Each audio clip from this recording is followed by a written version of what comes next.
primero yo les voy a terminar de hacer un repaso general de lo que hemos hecho en el práctico en el 4. No sé si tienen alguna consulta, que es el que vimos la última clase. Terminemos de ver ese si hay alguna duda y de ahí ya repasamos todo lo demás.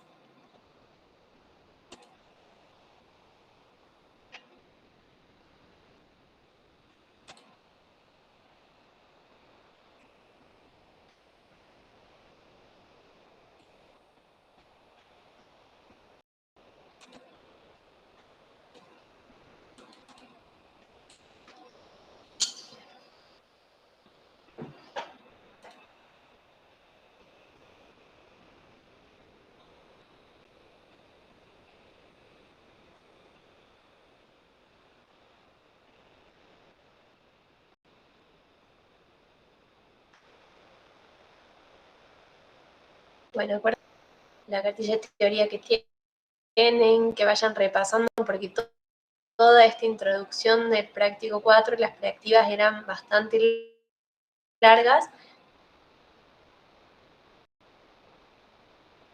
pero era en función a todo lo que ustedes ya habían visto, si un código es imputable o no. Bueno, dentro de nuestro trabajo práctico habíamos visto ya cuál era un plan de cuentas y cuál era la diferencia con el manual. ¿Qué es lo que hacemos al armar un plan de cuentas? ¿Cuál es la diferencia con este manual? Así de ahí vemos qué significa esto, que sea imputable o no. Si alguno quiere prender el micrófono, si van poniendo por el chat, ¿qué definiciones encontraron de plan de cuentas y cuál de manual de cuentas?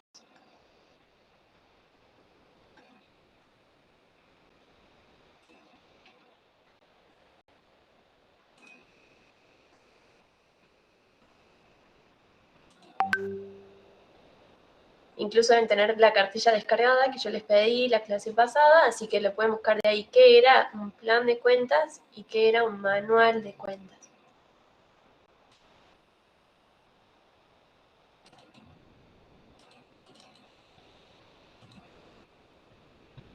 Profe, ¿Sí? El plan de cuentas es como la estructura contable que va a tener el ente. Así, digamos, sencillo, es como la lista de todas las cuentas y que sirven para la registración contable, además de que para hacer informes contables. Perfecto, ¿sí? ¿Y por qué nos servía que esta lista sea una lista completa, como dice la compañera? Porque justamente va a ser la base para toda nuestra registración. Entonces, lo que intentábamos era de que todas las cuentas, según el tipo de actividad que tuviera este ente, se vieran reflejadas en ese plan de cuentas. ¿Todas las empresas tienen que tener el mismo plan de cuentas o cada uno puede armar su propio plan de cuentas? Cada uno lo arma según su actividad. Bien, según su actividad. Pero si, por ejemplo, yo le pido, no sé, al Super Bea, ¿tendrá el mismo plan de cuentas que el Jumbo o que un Carrefour? Hace falta que sea el mismo, porque por más que sea la misma actividad, puede tener cada uno el suyo o tienen todos el mismo. No, creo que tienen diferentes, profe, porque no necesariamente venden las mismas cosas o no sé. Exacto, ¿sí? Habíamos dicho que, por ejemplo, si nos importaba, depende qué rubro sea el más importante para cada uno de los entes, capaz tenemos más desmenuzado todo lo que sea, por ejemplo, electrodomésticos, capaz si necesitábamos tener algún otro, no sé si era la parte de comestibles o quizás de, no sé, de la parte si tuviera hasta una heladería, lo que carnicería, lo que fuera, debería tener cada una de esas cuentas. Por ahí va a depender siempre de lo que el ente está necesitando informar, cuál va a ser la estructura de su plan de cuentas. Pero siempre decíamos que era esta codificación que la veíamos también acá en la... Ay, a ver, espera.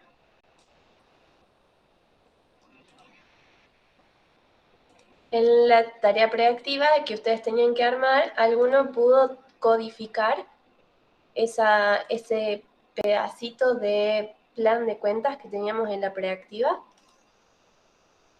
Sí, profe. ¿Sí? A ver, yo les voy a mostrar lo que teníamos. Fíjense que es una codificación, ahí les comparto la pantalla. Teníamos la primera parte, ¿sí? Porque normalmente solemos poner primero el activo, pasivo y recién las cuentas de patrimonio neto. Fíjense que tenemos 7 columnas, podría haber tenido más o podría haber tenido menos, pero ¿en qué consistía? Que cada uno por ejemplo, acá el activo tuviera identificado el primer dígito y todo iba a coincidir siempre y cuando fuera el activo. ¿Cuándo iba a cambiar? Recién cuando cambiáramos dentro de esta clasificación según su naturaleza para el otro elemento que era el pasivo. Entonces, por ejemplo, acá el activo. ¿Cuál era la codificación que le íbamos a poner? ¿Cómo empezaba? Se hace de izquierda a derecha y se pone, como es el rubro grande, digamos, activo, 1 y después lo...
Es la primera columna que tenemos desde la izquierda y ahí empezamos a completar la columna C. Recién tenemos la segunda celda completa porque es el activo corriente y de ahí, por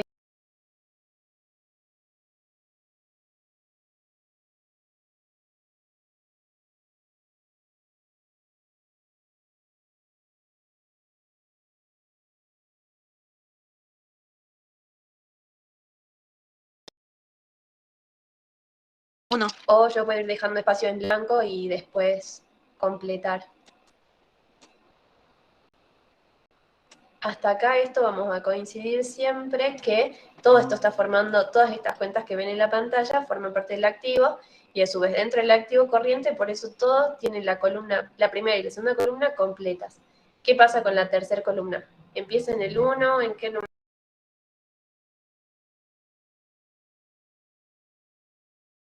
¿Alguna le correspondería ser imputable? Supongamos que todo esto no tenemos. Sí, profe, sería activo corriente, caja y bancos, esas serían imputables. Caja y banco. Bien, solo la última, ¿sí? Entonces, en este caso, acá estas no son imputables. Si estas nada más hubieran sido, aquí quizás la podríamos haber marcado. Pero nosotros, el ente hizo un plan de cuentas todavía más detallado y aparecen todas estas cuentas. Entonces, dentro de caja y bancos, ¿qué cuentas abarca este rubro? Tenemos la tercera columna completa, dijimos, y la cuarta tendría que ser el siguiente desglose. ¿Cuántas cuentas tenemos dentro del rubro caja y bancos?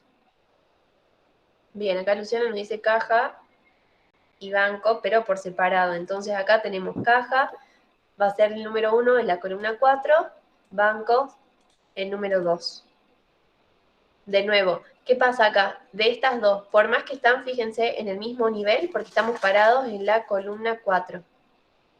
¿Alguna de las dos es imputable o no? ¿Hace falta que si están en el mismo nivel, sí o sí las dos sean imputables? Por ejemplo, caja es imputable o bancos, ¿alguna de las dos? Caja sí, banco no. Bien, caja sí y banco no. ¿Y por qué una sí y la otra no? Si están en la codificación, seguimos parados dentro de la misma columna. Fíjense que de ahí todo lo demás sigue en cero, o sea que la última que yo completé es la columna 4. ¿Por qué caja sí es imputable y banco no? ¿Qué significa que sea imputable? Porque banco tiene otras subcuentas que sí van a ser imputables y caja es imputable, digamos. Bien, acá en caja no tenemos ningún otro desglose, entonces por eso es la última que tenemos dentro de este sector, esa sí va a ser imputable. ¿Sí? En este caso, pero no es una regla, no es definitivo que siempre vaya a ser imputable, porque ¿qué pasa? Si hubiera otro ente y acá me agrega dentro de caja, capaz, caja en moneda nacional. Y podía haber agregado caja moneda extranjera. Estaría bien que yo acá marque, porque a mí me sonaba que caja era imputable. ¿Está bien que quede acá marcado que caja es imputable? ¿Qué No, pasó porque si yo están los creé dos subgrupos. cuentas nuevas? ¿Cuál de estas sería la imputable? Para mí ninguna de las dos serían las imputables, no sé si estoy bien. Ninguna de las dos, ¿a cuál te referís? De caja moneda nacional y caja moneda extranjera. Esas no serían imputables, pero caja solita sí. Sí, para mí O, sería así. bien, ahí cuidado, porque justamente estamos diciendo que cada vez que haya un desglose mayor, cada vez más específico, siempre la que va a ser imputable es la más precisa de todas. O sea que en este caso, si existieran estas cuentas de caja moneda nacional y caja moneda extranjera, caja sigue siendo algo más genérico, seguiría siendo no imputable, en cambio en moneda nacional y moneda extranjera sí serían imputables. ¿Qué pasa si dentro de caja moneda extranjera a su vez tengo, por ejemplo, caja en dólares, caja en euros, caja en reales? Son variedades de moneda extranjera. ¿Qué pasa? ¿Moneda extranjera seguiría siendo imputable, como habíamos dicho recién? No, profe. No. No, ¿sí? Entonces, de vuelta, tenemos otro desglose mayor. De nuevo, en este caso, moneda extranjera sería no imputable. ¿Por qué? Porque a su vez dentro de esa moneda extranjera tenemos tres variedades. Entonces, estas que sí son mucho más precisas serían nuestras cuentas imputables. ¿Sí? Entonces, fíjense que cada uno de los entes puede ir agregando o al revés, teniendo nada más que lo básico en un plan de cuentas, pero depende de cada uno cuánto va a ser la extensión que le asignen. Por eso tenemos tantas columnas, porque cada uno puede tener mayor o menor detalle de estas cuentas. En el que tenemos en el ejercicio no tiene todo este desglose, por eso ahí caja es una cuenta imputable. Pero sí tiene una gran variedad acá de cuentas para bancos. Dentro de bancos dijimos que va a tener en la columna 4 el número 2 porque es la segunda cuenta dentro del rubro caja y bancos. O sea que por acá todo lo que sea referido a bancos deberían coincidir la columna 1, la 2, la 3 y la 4, ¿sí? Fíjense que todo esto está dentro de la cuenta bancos. ¿Qué pasa con la quinta columna? ¿Cuáles van a ser las cuentas que aparecen en esta quinta columna?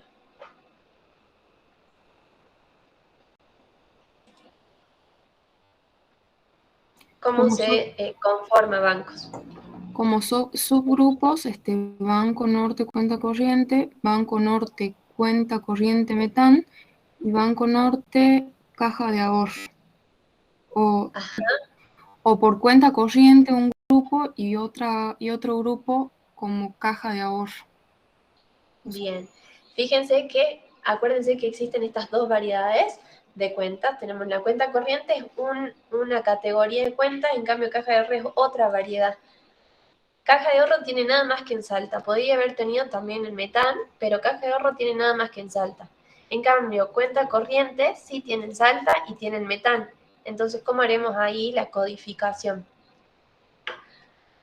Lo que vamos a determinar es, según el tipo de cuenta, eso nos va a permitir acá identificar. Entonces, primero tendremos que analizar las que son cuenta corriente porque son dentro de la misma categoría de cuentas. Vamos a ver cuáles son cuál es el desglose que hace de esta cuenta, pero caja de ahorro es un tipo de cuenta distinto, ¿sí? Entonces acá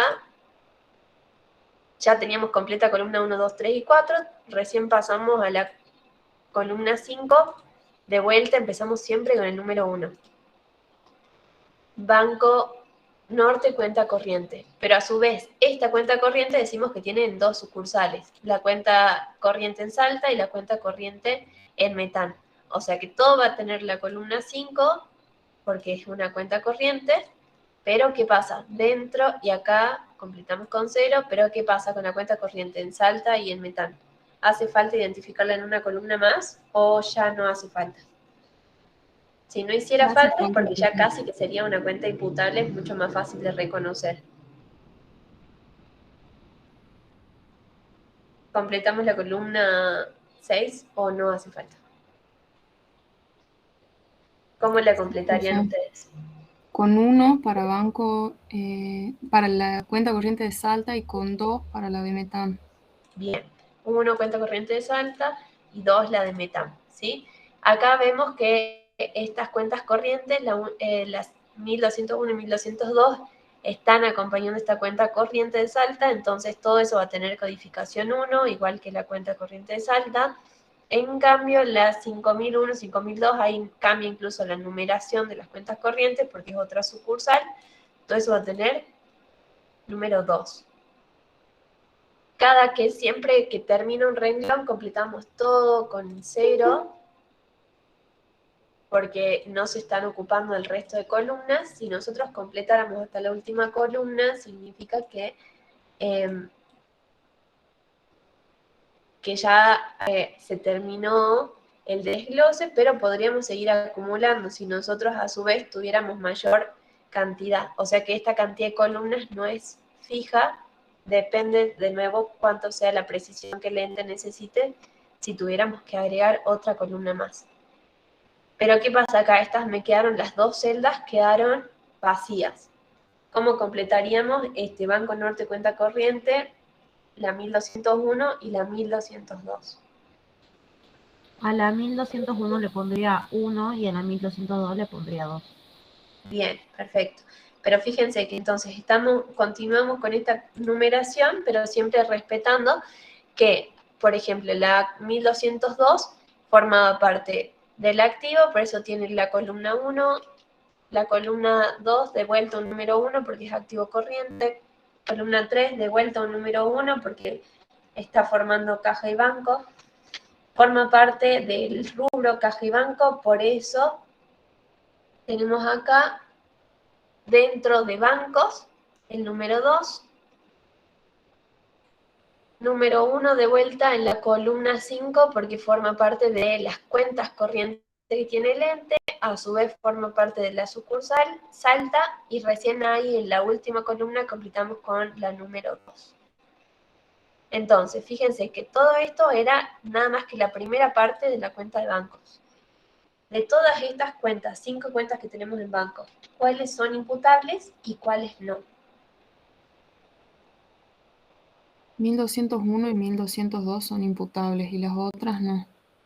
Bien, ¿y por qué por ejemplo, la cuenta corriente Salta? ¿Por qué no era imputable? Porque ahí no voy a hacer una registración sobre esa cuenta. Capaz que sirve para hacer un informe contable, pero no voy a registrar, digamos. Perfecto, ¿sí? Entonces imputables van a ser estas, las que tienen mayor detalle, porque son las que vamos a utilizar en nuestra registración. Lo mismo pasa con lo de la cuenta corriente que tenemos en la sucursal de metal, en la caja de ahorro. ¿Qué pasa con el renglón de inversiones y el de créditos? Estas dos cuentas, ¿forman parte del rubro caja y banco? ¿O cómo completamos la codificación de esas dos cuentas?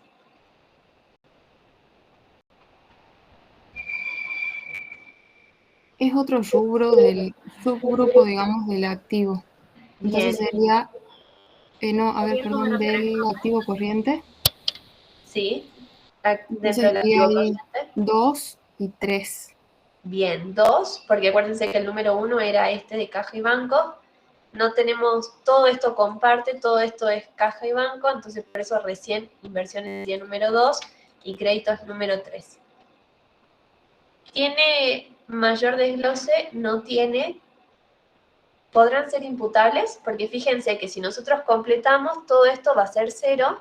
Significa que inversiones y créditos, yo lo voy a pintar en azul, está en el mismo nivel que caja y banco. Fíjense que solo tiene completa hasta la tercera columna. Caja y banco no era imputable. Inversiones y créditos, ¿le corresponderá ser imputable o sigue el mismo criterio que caja y banco y es una cuenta no imputable? ¿Cuál será lo correcto? Creo ¿Guiarse que por el sí nivel? debería, profe, ser imputable porque no tenemos mayor desglose acá en este Bien, caso. ¿sí? Entonces fíjense que más allá de que nosotros estamos completando y es una codificación que sigue un orden correlativo, no necesariamente, por más que tengamos completo hasta el mismo nivel, que en este caso es la tercera columna, no necesariamente van a seguir este mismo criterio, si son imputables o no. Depende para dentro de cada cuenta cuánto sea el nivel de detalle que tengamos. Fíjense que acá nosotros después podríamos abrir, por ejemplo, inversiones. ¿Qué inversiones se les ocurren que podría tener? ¿En qué podría ser que invierta un ente? Acciones, En acciones, más allá de las acciones, acciones o bonos de fondo de inversión, bonos de fondo de inversión, ajá, y algo así que sea todavía más frecuente El plazo fijo, en plazo fijo. Si yo, por ejemplo, claro, sería un método tengo, tradicional. perdón, ¿qué cosa? No sé qué cosa. ¿Contaría siendo un método tradicional que es para resguardar la inflación? Bien, y acá eso depende cómo De nosotros lo promedio. estemos analizando, podríamos clasificarlo dentro de inversiones según, por ejemplo, acá como decía nuestro compañero, si fueran tradicionales o no, y acá le vamos a ir dando la denominación que nos parezca más adecuada según el tipo de la actividad y la información que el ente necesite dar. Entonces, lo importante es que no importa en qué nivel o hasta qué columna podamos llegar a completar, sino prestarle atención a esto, cuánto es el nivel del grado de precisión que cada una de las cuentas tenga para saber si es imputable o no. Pero la imputable va a ser la que utilicemos directamente para nuestra registración contable. Fíjense que, a ver, les comparto de vuelta la pantalla de la cartilla. Acá les pedía completar entonces lo de la codificación, pero era muy importante entender que todo esto estamos clasificando sobre todo en función a su naturaleza, ¿sí? Por eso primero teníamos activo, después recién pasivo, patrimonio neto, porque esa era la clasificación.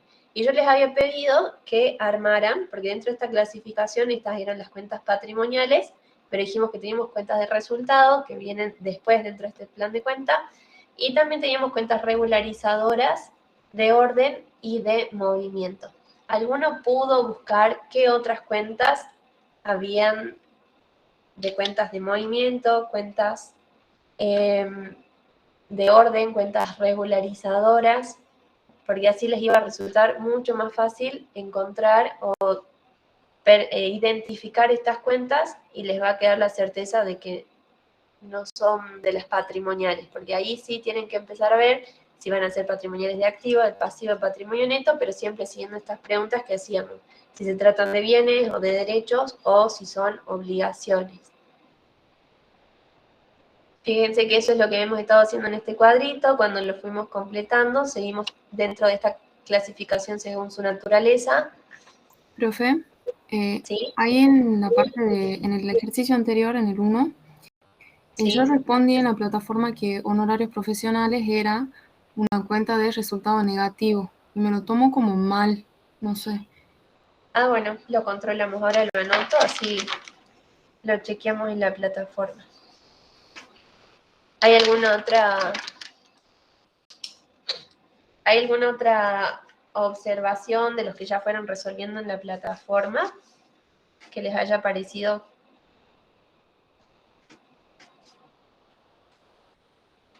¿Alguna otra clasificación que por ahí no les haya coincidido?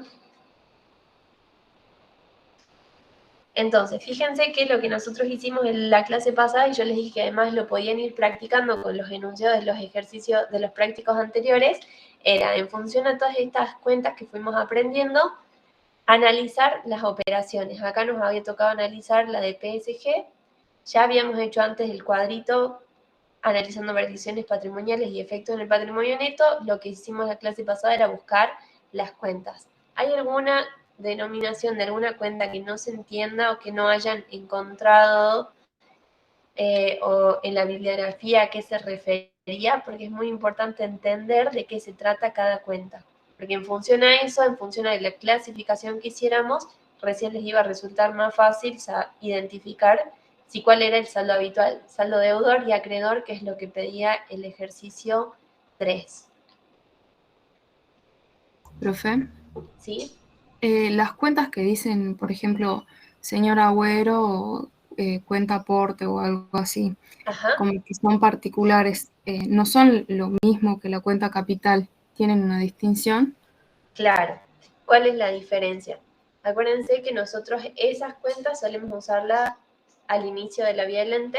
Si, por ejemplo, estamos por constituir una sociedad, hay incluso distinta denominación, si es una sociedad anónima, si es una sociedad de responsabilidad limitada, que es una SRL.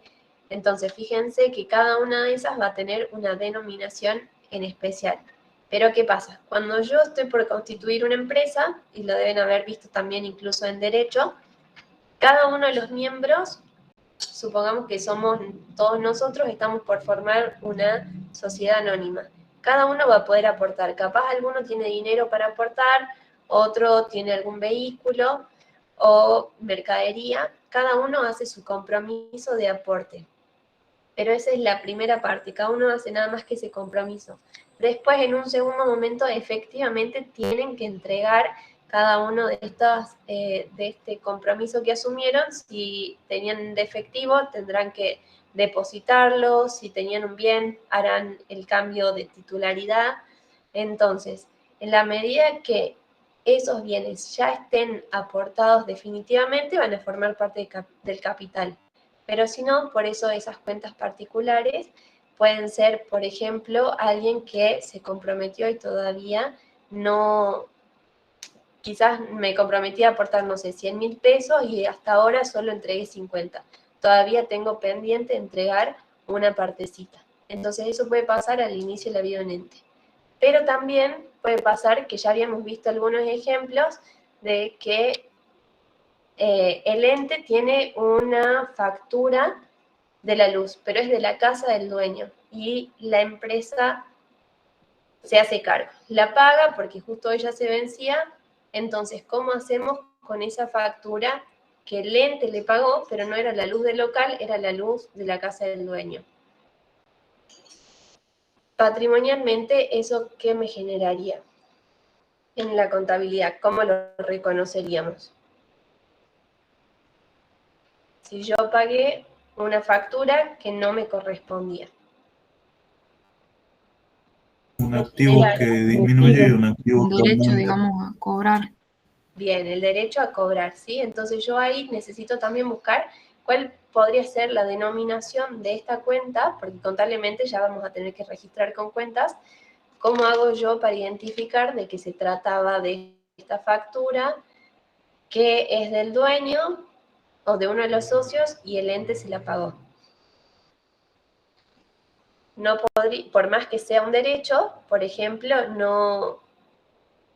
no puedo mezclar con mi operatoria normal, no puedo usar clientes porque no es un cliente que yo le estoy vendiendo, es otro tipo de naturaleza de esta operación. Entonces ahí aparecen estas cuentas que por eso pueden tener saldo deudor o acreedor, porque en este caso sería para nosotros un activo. Pero ¿qué pasaba al revés? Si cada uno de esos socios, por ejemplo, se hacía cargo, no sé, de pagar quizás el sueldo de los empleados. Este mes la empresa no tuvo nada de movimiento y se compromete, es casi como si me estuviera haciendo un préstamo cualquier tercero, entonces ahí tenemos que identificar si esa cuenta, ¿qué está generando? Si un derecho, una obligación, entonces si por ejemplo solo nos prestó, porque no está aportando, solo nos prestó dinero para pagar un sueldo, pagar una factura, entonces ahí me va a generar una obligación, esa misma cuenta podría tener también un saldo acreedor, ¿sí? Entonces esas cuentas podrían tener tanto uno como el otro. En cambio, casi todas las demás siempre tienen siempre que se traten de activos, su saldo habitual deudor, siempre que se traten de pasivos o de cuentas patrimoniales de patrimonio neto, saldo acreedor, ¿sí? Esa era la consulta. Sí, profe, porque me confundí un poco entre capital y las otras cuentas. Y Claro, entonces, capital es socio, del patrimonio neto. claro, entonces socio particular iría al pasivo. Depende cuál de los dos. Ah, Podría ser bien, cualquiera de los dos, ¿sí? bien, bien. Puede haber sido que te haya generado un derecho o al revés, que se haya generado una obligación con ese socio. Profe, en caso de que sea el socio quien aporta, digamos, ese dinero para el pago de los sueldos, como puso de referencia el caso anterior, ¿cómo se lo podría registrar? ¿Aportes? Pero no sería un aporte en sí, digamos, ¿cómo se lo registraría? Claro, eso en realidad va a tener un nombre distinto, depende del tipo de sociedad. ¿Sí? Si fuera, por ejemplo, si es una sociedad anónima, no sabemos o no hace falta identificar quiénes son estos socios, entonces se llamaría accionistas. Sabemos que esa cuenta accionista es porque todavía está pendiente de la integración. Hizo la suscripción, pero todavía no se integró, ¿sí? Entonces significa que sigue siendo un derecho porque se había comprometido ese socio a entregar los bienes, pero está todavía pendiente.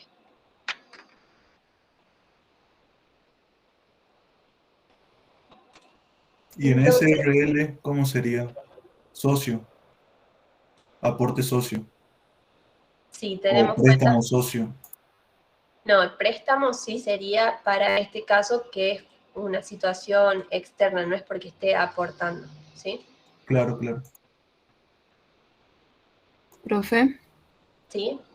si al inicio de la actividad, no sé, por ejemplo, aportan alguno de los socios un bien que tenga alguna deuda, como, no sé, un rodado que tiene X cantidad de deuda. Sí, Como lo está aportando al ente, esa deuda pasa a ser del ente también. ¿Es también, así? claro. En realidad eso siempre se va a aclarar. Teóricamente, si uno se hace cargo del bien, también se haría cargo de ese pasivo, salvo que diga que expresamente que, por ejemplo, el dueño, por más que lo está aportando, se va a hacer cargo de esa última cuota, por ejemplo, y recién ahí no sería, pero si no, teóricamente sí pasaría tanto el bien como esa deuda a nombre del ente. A ver, me esperan 2 segunditos que tengo para hacerles de repaso un juego. Déjenme un segundo que busco el link, así se los paso y ahí seguimos.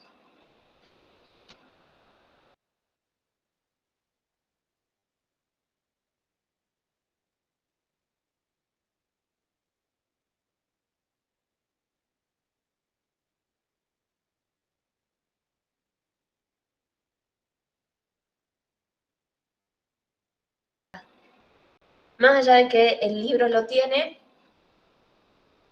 yo les hice la sugerencia de que vayan armando ustedes su propio manual de cuentas, sobre todo ahora para terminar de identificar el nombre de cada una. Porque si bien ahora entra en el parcial, el próximo práctico ya entramos directamente en registraciones contables. Entonces nosotros vamos a dar por hecho de que además de que ya lo estuvieron para rendir, ya conocen todas esas cuentas y ya directamente vamos a la registración. Lo que empezamos haciendo era identificar patrimonios, y esto era muy importante,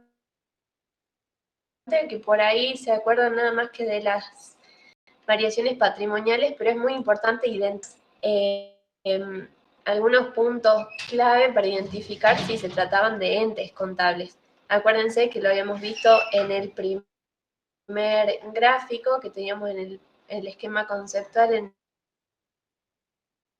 el práctico 1, y que un ente contable como persona humana, cualquiera de estos dos podían constituir un ente contable. ¿Cuáles eran los requisitos para que un ente fuera contable? ¿Y para qué necesitábamos saber que un ente era contable? Para saber si es un ente contable hay que analizar el sujeto, el objeto y la acción administrativa. Bien, ¿qué sería el sujeto? Las personas que forman el ente, digamos, ¿no? Como los socios. Sí. Ponele. Bien, y el objeto decíamos que era justamente el patrimonio que tiene, y por eso es que nosotros tenemos que identificar cuál es el patrimonio que corresponda al ente que estamos analizando, y la acción administrativa eran los fines. Habíamos dicho que, por ejemplo, una fundación, que es una organización sin fines de lucro, ¿podría ser un ente contable? Sí, es un ente, profe. ¿Sí? Cumplía estos 3 requisitos, podía ser más allá de que su fin no era de lucro. Ahí sí les pido que repasen sobre todo esto, por más que les parece, capaz que ya a esta altura les parece muy básico, cómo estaba conformado, también estructuralmente, cuál era la definición de patrimonio, de titular de patrimonio, porque eso es lo que vinimos viendo, por más que antes habíamos visto nada más que la definición, ahora lo que consistía nuestra tarea era identificar solo si estábamos hablando del titular del patrimonio que analizábamos, ahí se registraba, si no, no correspondía registrar. Esto de determinar cuáles eran entes contables y cuáles no, por ejemplo, hay uno de los que les había costado, era esto de el consorcio, ¿sí? El consorcio, por ejemplo, es si tiene cada uno de estos 3 requisitos que mencionamos recién, porque el consorcio justamente se trata de una actividad que es una agrupación dentro de cada uno de los edificios que tiene que cobrar expensas, tiene que eso sería como activos que va recibiendo, tiene que pagar sueldos, ya sea al portero, o sea que vengan a arreglar, no sé, el tanque de agua, tiene que ir pagando distintos gastos, persigue un fin porque es que mantenga todo este edificio en funcionamiento. Entonces, fíjense que está formado además por todos los propietarios, o sea que se cumplen los 3 requisitos. Pero, ¿qué pasaba si hablábamos en particular de una sola persona que forma parte integrante de ese consorcio? Ahí ya es una situación distinta, no estamos hablando del consorcio en sí, sino de uno de los miembros. Así como está este ejemplo de que Juan Fuentes es nada más que un integrante dentro de este consorcio, ahí no sería ente contable. En cambio, si después nos dicen Juan Fuentes, un cantante que demás, y toda esa otra explicación ahí, recién podríamos analizar si esta persona es o no un ente contable. Pero así como está en el ejemplo, no sería, si hubiera sido, si nos decía el consorcio, como en el renglón siguiente, ahí sí hubiera sido un ente contable. Entonces, esto sí, repasen para identificar todos los entes, cuáles son o no. Si alguno no lo conocen, por ejemplo, si no les suena qué es la OMS, busquen de qué se trata. Normalmente las personas jurídicas suelen ser siempre entes contables porque tienen todos estos requisitos.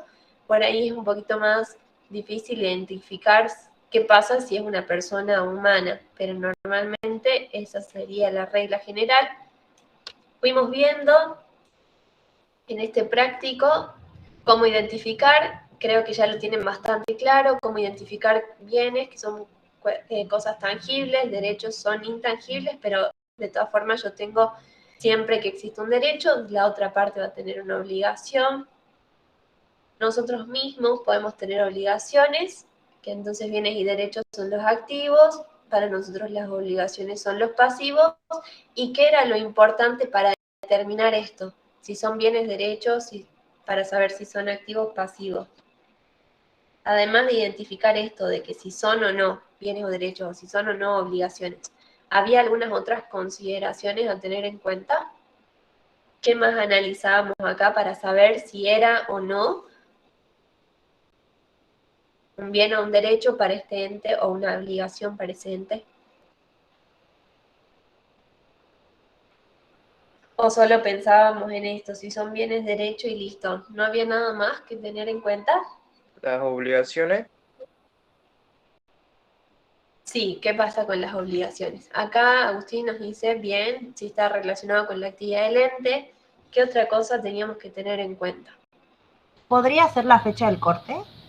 Bien, la fecha, ¿sí? Acuérdense que, por ejemplo, en otro de los incisos nos decía, ¿qué pasa hoy, 24 de septiembre? Entonces, acuérdense, y ahí volvemos a repasar que está vinculado todo lo de nuestra contabilidad con la ecuación patrimonial. Y la ecuación patrimonial estática es a una fecha determinada. Por eso nos sirve tener en cuenta esa fecha de corte. Porque si se fijan, fuimos relacionando todo siempre en función a esta ecuación.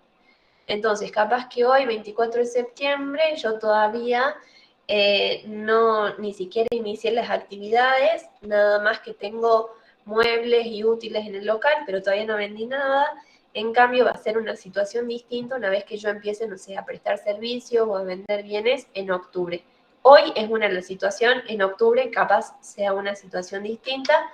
Entonces, ahí ya tenemos dos cosas que tuvimos en cuenta. Que se trate de la actividad del ente y la fecha de corte.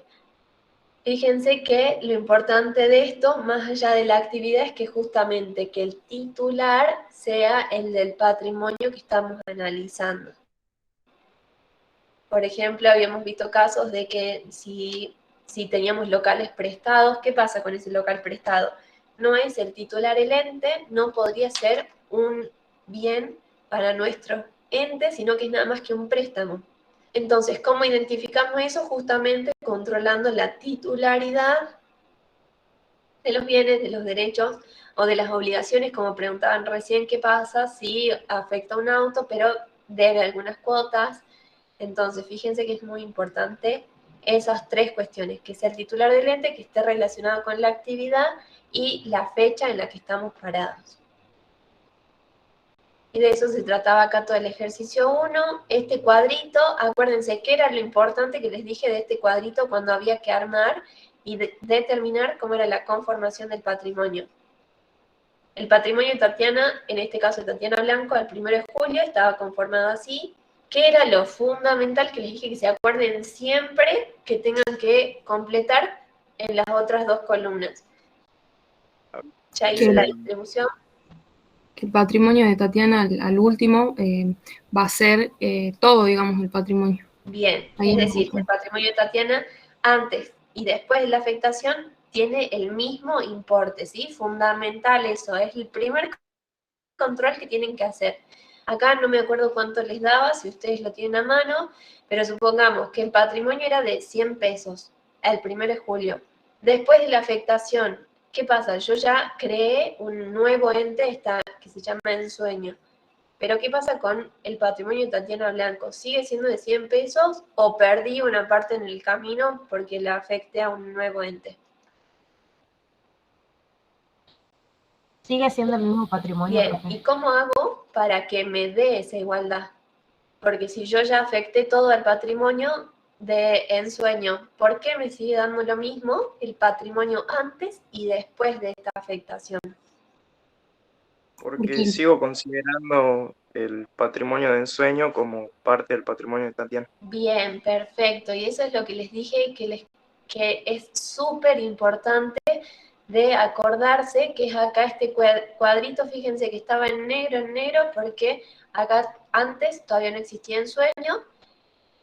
Aquí el patrimonio neto inicial de Ensueño es el que vamos a determinar en la última celda, y este número, supongamos que el patrimonio de Ensueño era 70 pesos, eso sigue formando parte del patrimonio de Tatiana Blanco. Entonces, por eso me permite que se mantenga la igualdad. Tatiana, sea que hubiera tenido todo en su poder, como ahora que ya tiene un nuevo ente, sigue siendo igual el valor de su patrimonio, porque ahora es dueña de un ente más, pero sigue existiendo dentro de su patrimonio, solo que ahora quizás ya no en forma de dinero o no en forma de un local, sino ya como parte del patrimonio de su propia empresa. Entonces eso es muy importante. El primer control que tienen que hacer es que esta columna del titular del ente, tanto antes como después de la afectación, sean iguales. Eso les va a permitir ver que completaron bien el cuadrito. Después, bueno, habíamos hablado de esto desde el punto de vista contable, activo, pasivo, patrimonio neto, lo del financiamiento, todo lo de activos son recursos, pasivo es financiación de terceros porque son estas obligaciones que teníamos, patrimonio neto, financiación propia porque es lo que aportó tanto el dueño o los socios, ¿sí? Habíamos visto fuentes de financiamiento y de ahí ya empezamos a ver todo álgebra patrimonial, cuál era nuestra situación, tenemos los cuadritos, repasen todo esto de la nomenclatura, pero yo creo que ya están bastante acostumbrados a ver toda esta simbología, ¿sí? De activos, pasivos, patrimonio neto. Esto sí hagan, no sé si alguno ya lo pudo hacer, al ejercicio adicional. Yo les dije que cualquiera de todos estos términos de la ecuación les podríamos preguntar. Capaz conocen ustedes el capital inicial, tienen toda la demás información, pero les preguntamos, ¿y cuánto es el capital que aumenta? Entonces ahí van a tener que empezar a hacer pasajes de término para determinar cuánto era ese capital que aumenta.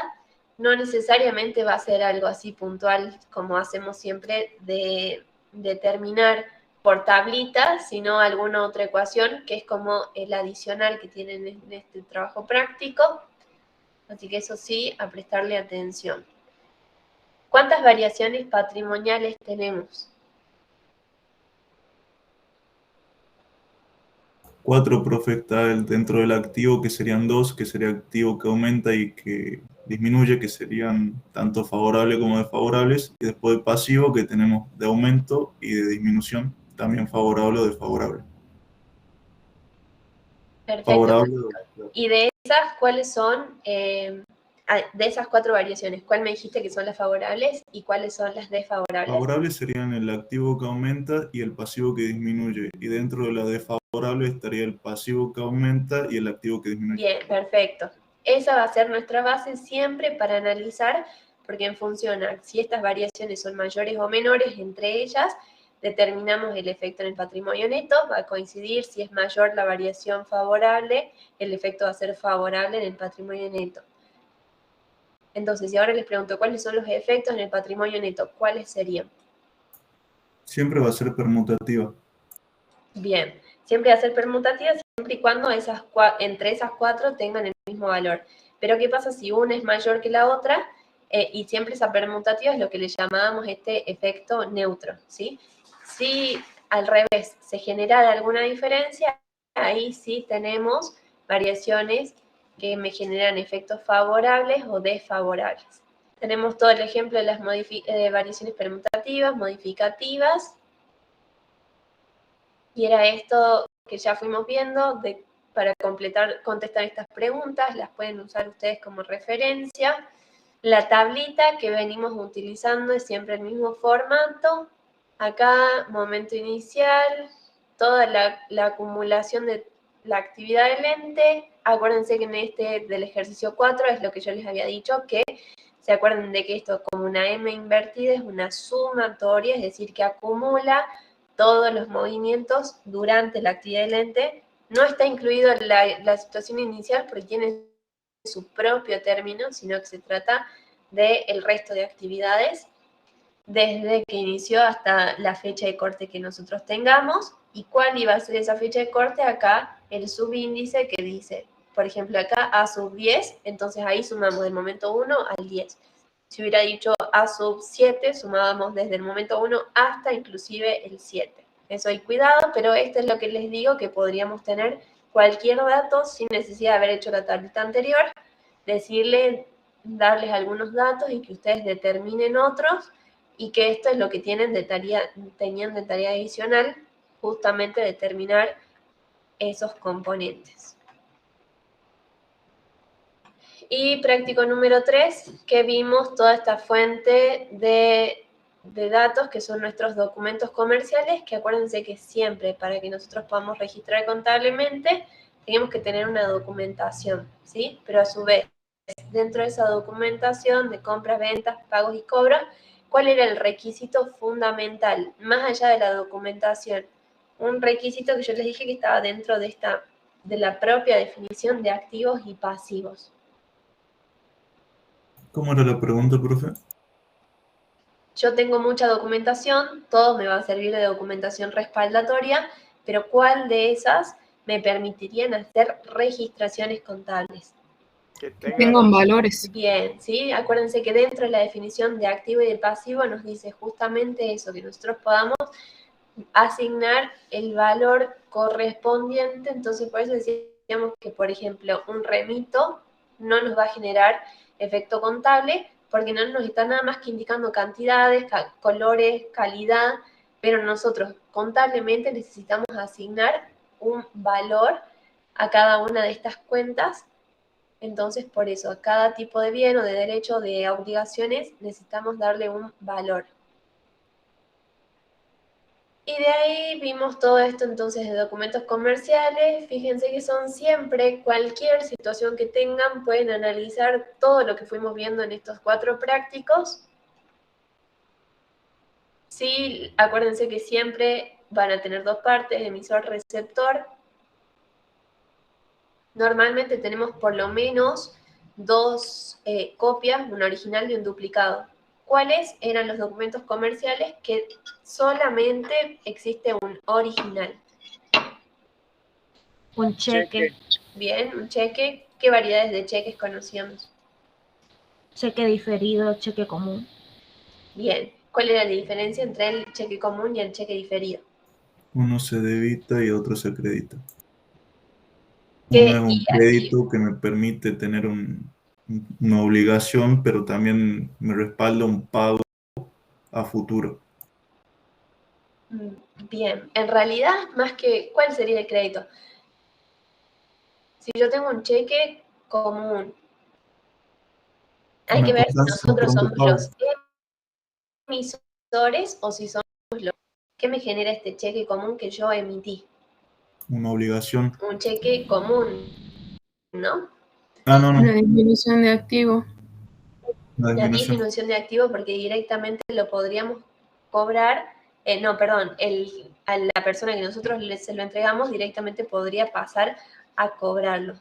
En cambio, el cheque diferido sí es una obligación, porque por más que yo entregue ese documento, hasta que no transcurra ese tiempo, el que le escribí en el cheque, todavía no lo podríamos cobrar. Les voy a pasar, fíjense si pueden ingresar. A ver.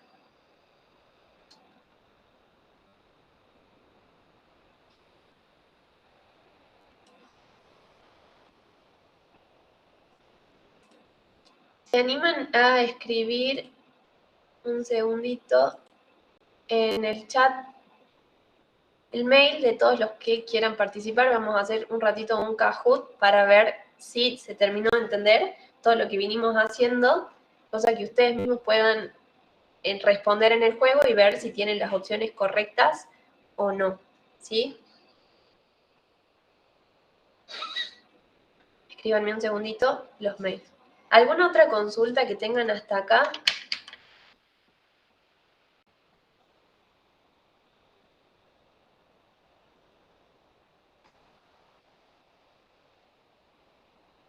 ¿Alguna otra cosa que haya quedado pendiente o que ya lo hubieran ido pensando en estos días y que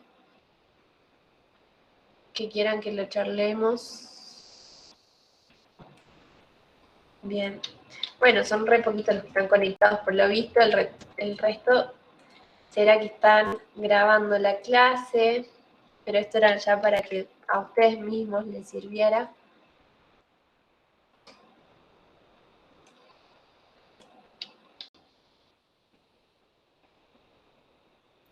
Profe, una consulta con respecto al taller. ¿Cuándo se va a habilitar o cómo es el tema? El taller, no sé si ya les mandaron un link, porque teóricamente el taller va a ser un simulacro de parcial, ¿sí? El lunes, cuando se conecten al parcial, va a tener una hora de inicio. Cada uno de los ejercicios tiene una duración. Por ejemplo, supongamos que el primer ejercicio dura 10 minutos. 10 minutos lo van a tener ustedes abiertos. Pero si el parcial empezaba a las 8 y ustedes entraron a las 8 y 5, por más que pueden tener 10 minutos abiertos, el ejercicio dura en función a la configuración que nosotros tenemos. Van a poder aprovechar los 10 minutos si es que entran puntual, si no, se corta y se manda hasta donde hayan llegado. Pero entonces por eso les van a mandar hoy, también va a ser así como tengan que estar presentes a la hora de que abre el taller, seguramente les van a mandar un link para que ahí se conecten y empiecen a resolver el cuestionario, pero mientras esté el profe conectado. Buenísimo, profe, gracias. A ver, ¿en dónde me quedé? Acá. Miguel, a ver, ahí termino de copiar los mails y ahora les mando el juego.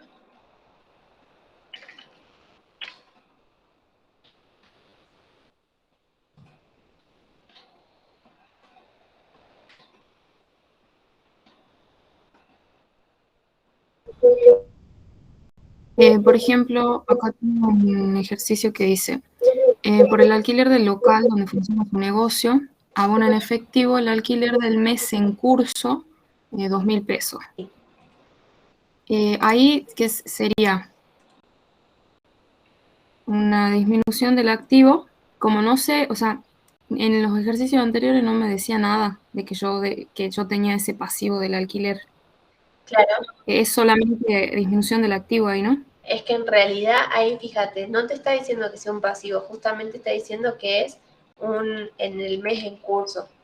Entonces, fíjate que si vos tenés el mes en curso, significa, por ejemplo, ahora estamos en septiembre, todavía no se había vencido, o seguramente te van a decir la fecha de vencimiento, vas a tener sí o sí no necesariamente va a ser un pago anticipado. Eso les va a decir si se paga mes vencido o no el alquiler. Si vos tenías todo el mes en curso para pagar, estarías dentro del plazo normal, sería nada más que el activo que disminuye, no sé si ahí te decía, por ejemplo, si es pago en efectivo, sería la única variación, acuérdense que lo primero que pensamos es la variación, la única sería un activo que disminuye.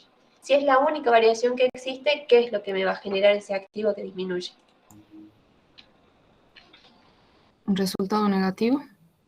Un resultado negativo, ¿sí? Entonces, fíjate que ahí era nada más que un resultado negativo, pero hubiera sido otra la situación si te decía, por ejemplo, tenías que pagar nada más que del 1 al 10 y hoy es 24 y recién estás pagando.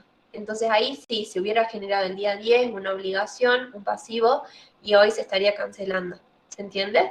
Eso seguro en el enunciado dice en alguna parte cómo lo tenés que considerar. Depende cuánto sea sobre todo el vencimiento, si se paga adelantado o no.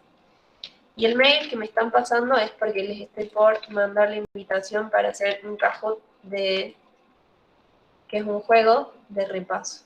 Micaela, me pusiste 99 el último, sería el mail. En vez del 1, un 9 o falta un 9 más. No, en vez del 19 al último es 99, me confundí, profe. Bueno.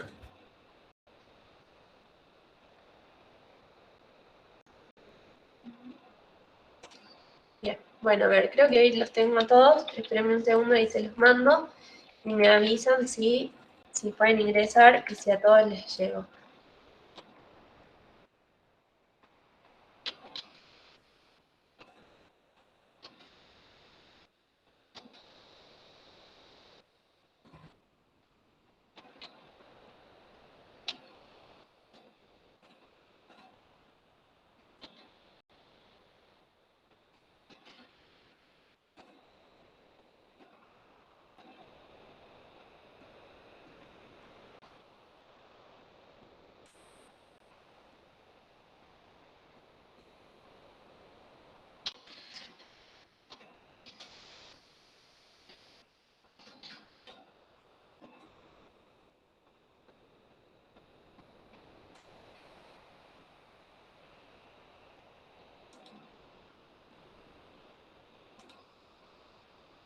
¿Por dónde tienen que llegar, profe? Del juego lo ponen también ahí en el chat en el foro de la comisión, si alguno no logró ganar, pero intenten hacerlo solos, ¿sí?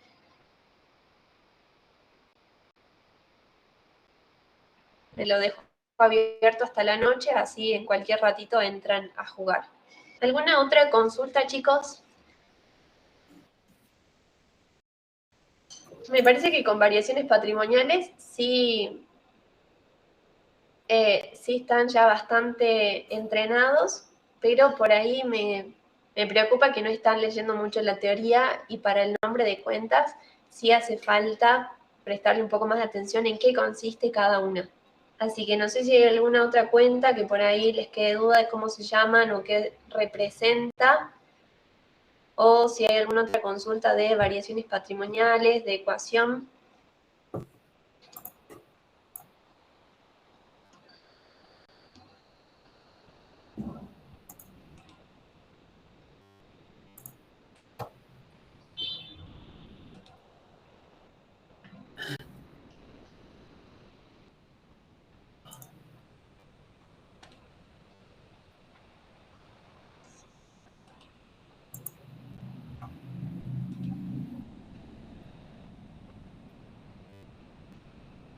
A ver, fíjense ahora si pueden volver a entrar, porque me parece que ahora si es público ya capaz no necesiten hacer el usuario. Si no, de todas formas igual, más tarde se los dejo y cada uno lo hace en el ratito. ¿Puede volver a tenga compartir libre. el link, por favor? Bueno, Profe, solamente sale para jugar demostración, crear CAOT o presentar CAOT solamente. bueno, no hay problema, enseguida les pongo porque el año pasado sí lo compartimos, el cuatrimestre pasado sí lo compartimos y pudieron entrar a jugar. Me ¿Y si fijo se yo de hace vuelta con Google en la Forms, configuración, profe? ¿sí? ¿Y si se hiciera con Google Forms, o sea, el formulario de Google? Sí, es que en realidad este es porque les va a permitir a ustedes jugar y les va a ir apareciendo el nombre de cada uno de los que jugaron. Pero si no, después lo podemos armar en otro formato y se los dejo igual para que lo practiquen el fin. ¿Sí? Ahora sí sale. A ver.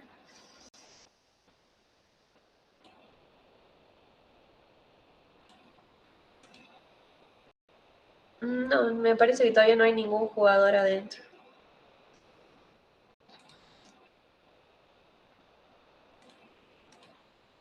Ahí ya sale, profe. Profe, yo pude también, ya estoy jugando. Ah, buenísimo. Bueno, a ver, jueguen, los espero un ratito.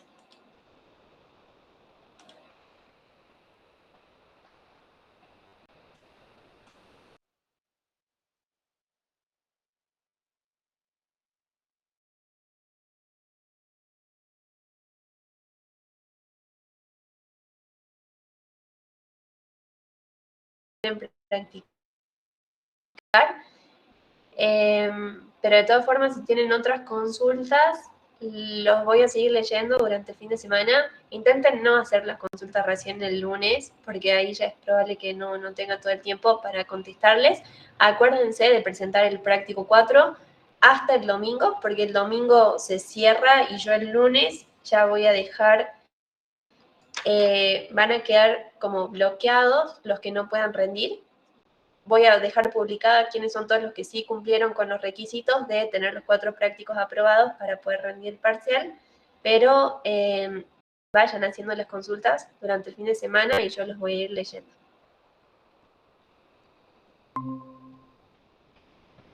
Bueno, ¿alguna otra consulta, chicos? Si no, los voy leyendo durante el fin de semana, me van haciendo consultas por el foro. Muchísimos éxitos para el lunes. Gracias, profe. Muchas gracias. Hasta luego. Gracias, profe. Hasta luego. Chao, profe.